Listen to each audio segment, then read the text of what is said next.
Y bueno, arrancamos, Rafael, con el asunto de la Corte. Estamos viendo unos tiempos que yo no tengo referente, que hubiera pasado algo similar, donde el presidente de la República públicamente diga: yo ordené a mi gabinete que no les tomaran ni el teléfono a los ministros.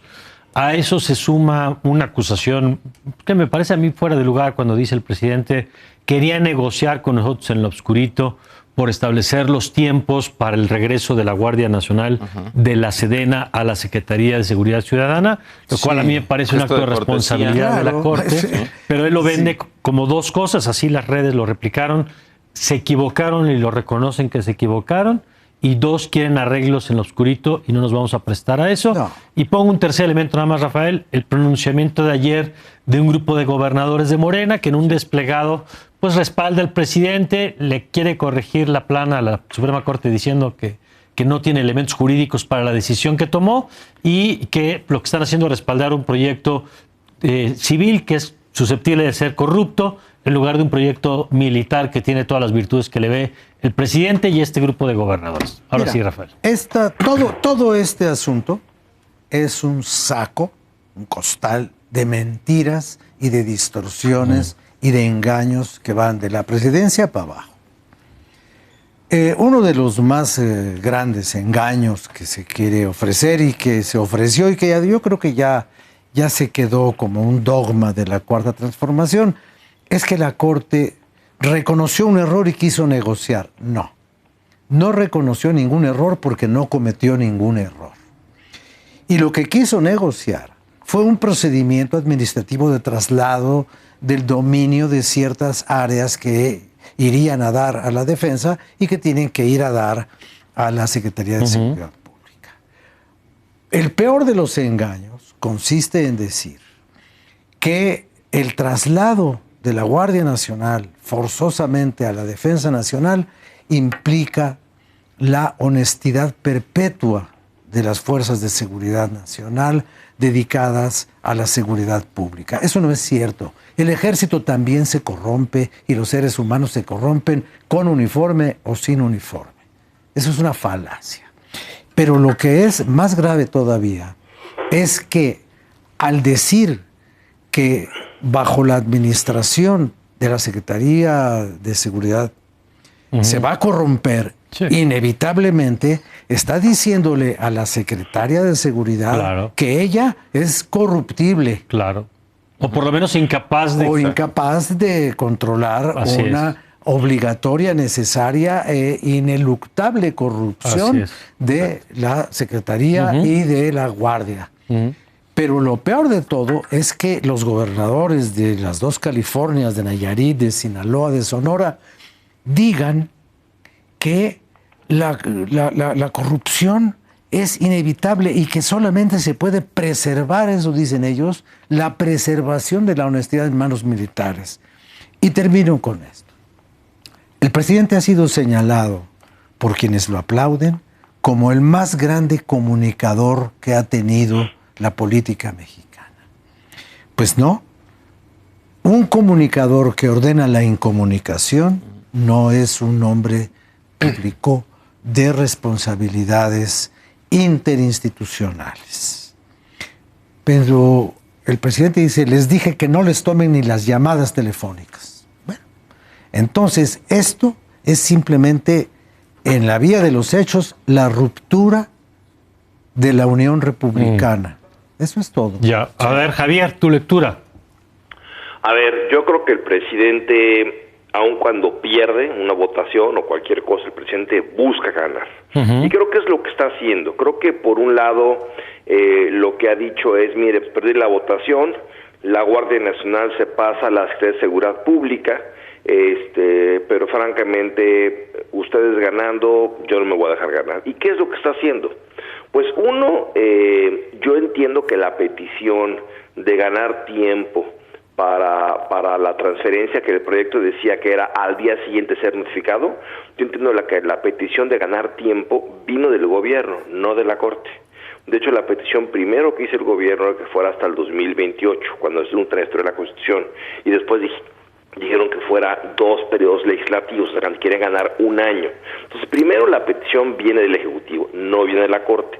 La Corte vio sensible la petición y lo que les dio es, pues, 8 meses, básicamente, para esa transferencia. Pero el presidente ya dijo que iba a poner al frente a un general, o sea, va a seguir como si fuera eso en el ejército. Entonces, el presidente, por eso digo, aunque pierda, él busca ganar. Y en realidad todo este conflicto mediático, yo creo que no es por esta ley de la Corte. Esta Corte ya resolvió el tema de la Guardia Nacional y el presidente está viendo cómo anula o en los hechos minimiza la pérdida que tuvo, sí. Pero están aprobando varias nuevas leyes la semana pasada y mañana también en la Cámara de Diputados, la ley de aviación, la ley minera y muchos cambios a leyes administrativas que hacen un Estado mucho más fuerte y minimizan y dan mucha discrecionalidad al gobierno frente a la iniciativa privada. Más bien yo creo que el presidente está preparando su siguiente movimiento y quiere acorralar, presionar a la Corte para que en estos fallos, que son temas económicos y de mucho dinero para el Estado mexicano, tenga a un poder judicial más sumiso. Oye, Javier, ¿cuál sería ese siguiente movimiento? ¿Qué dices? O sea, ¿cuál es la siguiente etapa? Son 3 leyes, Mario. La ley de aviación, la ley minera que se aprobaron en diputados la semana pasada, violándose todos los procedimientos legislativos, y mañana se cambian 23 leyes administrativas, incluidas para cambiar concesiones. Se le conoce como la ley para saltarse a las demás leyes. Entonces yo creo que el presidente más bien está configurando este nuevo escenario de táctico para enfrentar al Poder Judicial. Sí, porque, es lo que veo. Porque esto, Claudio, esto que dice Javier, lo que marca la señal es que vienen todos los litigios. Exacto. Es decir, todas las empresas que ven amenazada una concesión, que le quiten de pronto sin indemnización, que le retiran anticipada o le cancelan anticipadamente un contrato, pues va a apelar a los marcos tanto nacionales como internacionales para litigar, y para variar todo eso va a terminar otra vez en las Cortes. Claro, en las Cortes, en el Poder Judicial. Bajo esa lógica entiendo esto que nos dice Javier. A ver, Claudio, tu lectura. Pues narrativas de una ruptura anunciada, diría yo. El primero de los elementos, Mario, Rafael, Javier, pues tiene que ver básicamente con esta coherencia presidencial. Al final el presidente tiene la visión de que el Poder Ejecutivo tiene que estar por encima de todo y de todos, y ahí está el reflejo. Cada vez son más evidentes también los berrinches presidenciales ante el funcionamiento de estos contrapesos. López Obrador entonces actúa coherentemente con su visión presidencialista del poder, y diría yo hasta setentera, ¿no? Quizá llegó tarde al poder, Mario, le debía haber tocado el México de Díaz Ordaz, de Echeverría, de López Portillo, donde pues era la fiesta presidencial. Y me parece que esto también ilustra un poco la inmadurez democrática y hasta quizá emocional del presidente de la República, que es incapaz de 3 cosas, Mario. Es incapaz de reconocer una agenda válida que no sea la suya. El plan soy yo, sí. La agenda es la mía. Segundo, empatizar con víctimas de causas de violencias o incluso de sus propias políticas públicas, como el caso de los migrantes. Entonces, la víctima soy yo, la víctima siempre soy yo. Tercero, reconocer la legitimidad, es incapaz de reconocer la legitimidad de otros poderes, órganos autónomos o instituciones del Estado mexicano. El Estado soy yo. Y en ese sentido, el segundo relato, esta ruptura con la Suprema Corte de Justicia de la Nación, es una evidencia más de este perfil autoritario del presidente, incapaz, además de hacerse de la Corte con un ministro pues que se entregó al López Obradorismo y a las redes sociales, con una ministra que está enfrentándose a su propia alma mater para defender un plagio, me parece indefendible.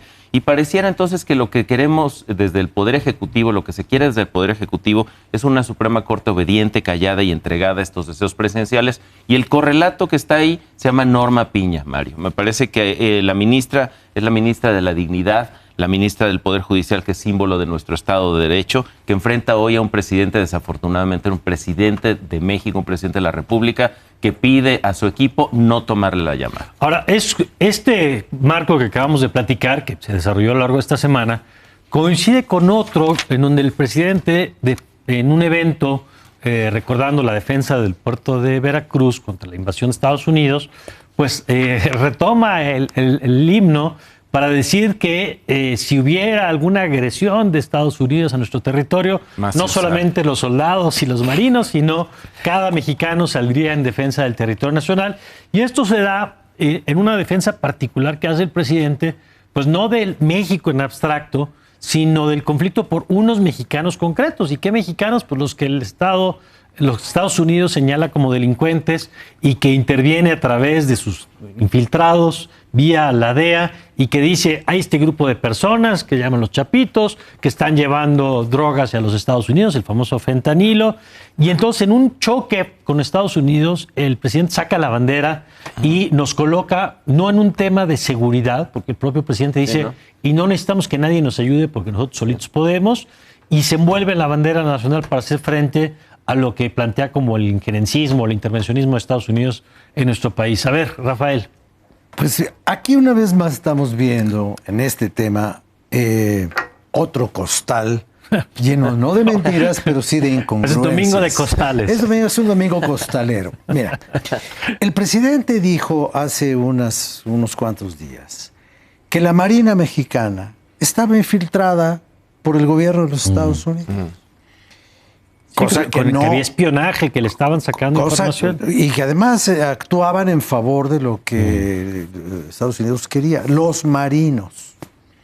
Pero ahora en Veracruz, con los marinos, que son los herederos de la defensa heroica del puerto en el año de 1914, 3 años antes de que este país tuviera una constitución, los marinos mexicanos y Antón Lizardo y todo lo que tú quieras y mandes, y ahí está la escuela de los marinos y todo.